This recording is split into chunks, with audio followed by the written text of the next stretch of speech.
Meyer moved silently through the marble corridors of Vantage Corp's 38th floor, her cleaning trolley gliding alongside her like a quiet shadow. The offices were mostly empty now, a late afternoon, post-lunch lull, but the tension still lingered in the air like smoke after a fire. Just 20 minutes earlier, she had watched from the corner as Mr. Daniel Reed, the CEO himself, stormed out of the boardroom with two senior managers trailing behind, faces pale and anxious.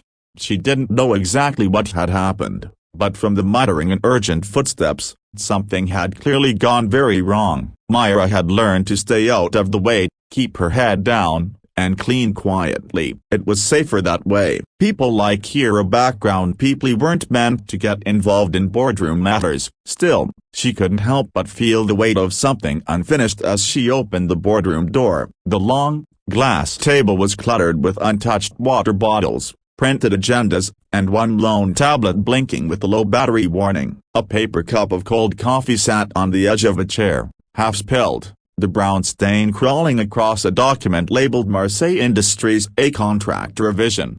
She reached for her cloth to wipe it up when suddenly the tablet on the table buzzed. The screen came to life, and a sharp ringtone pierced the quiet room. She froze. The name flashed in bold: Paul Duval, CEO, Marseille Industries. She blinked. That name, a broken bar. It had been whispered like thunder in the halls all week. The client, the deal, the expansion. Everyone had been talking about this meeting for days. The device kept ringing. No one was around, not a single executive, no assistant, no one who could take the call. Her heart pounded against her ribs. She had no business even touching that tablet, let alone answering it. But something inside here, equal parts instinct and quiet courage, nudged her forward. She looked around one more time. Still alone, still ringing. Her fingers hovered over the screen. Just answer and say he's not available, she whispered to herself, her voice barely audible. Then hang up. With a deep breath and a pounding heart,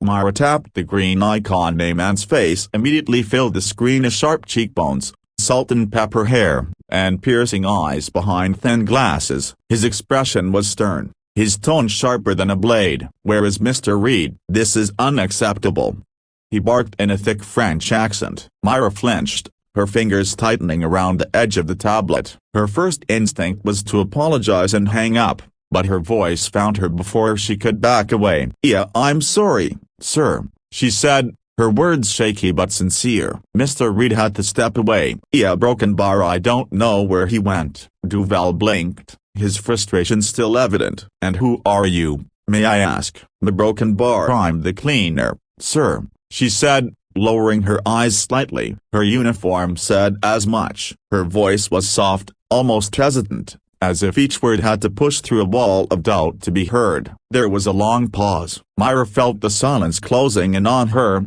thick and awkward. She was just about to apologize again when something clicked in her mind, something from university lectures she never got to finish, something about international clients, risk clauses, data protections, a broken bar, and then, without thinking, she switched to fluent French.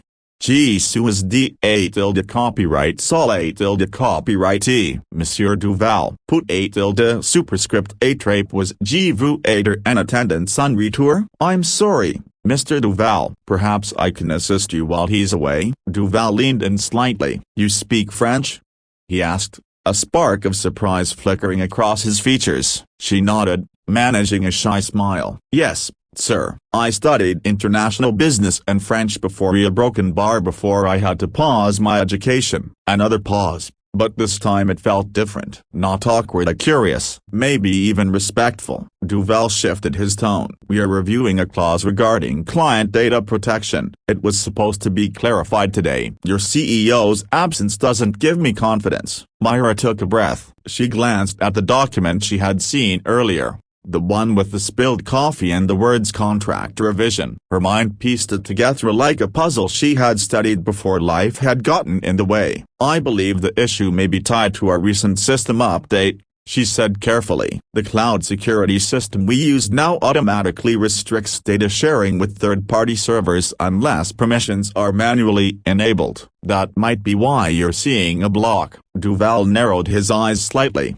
then leaned back in his chair. "That actually makes sense," he murmured. almost to himself. He seemed to consider her more closely now, his earlier frustration visibly easing. "And you're not part of the business team?" "No, sir," she replied quietly. "Just to clean a broken bar, but I like to keep learning." Duval gave a small chuckle, the first real smile Myra had seen. "You've just given me more clarity in 2 minutes than I've had in 2 weeks of emails. Tell Mr. Reed I'll expect him to follow up tomorrow with you in the meeting." Before she could respond, the screen went dark. The call had ended. Myra stood frozen, still holding the tablet, her heart still racing, but this time, it wasn't from fear. It was from something she hadn't felt in a long time: pride.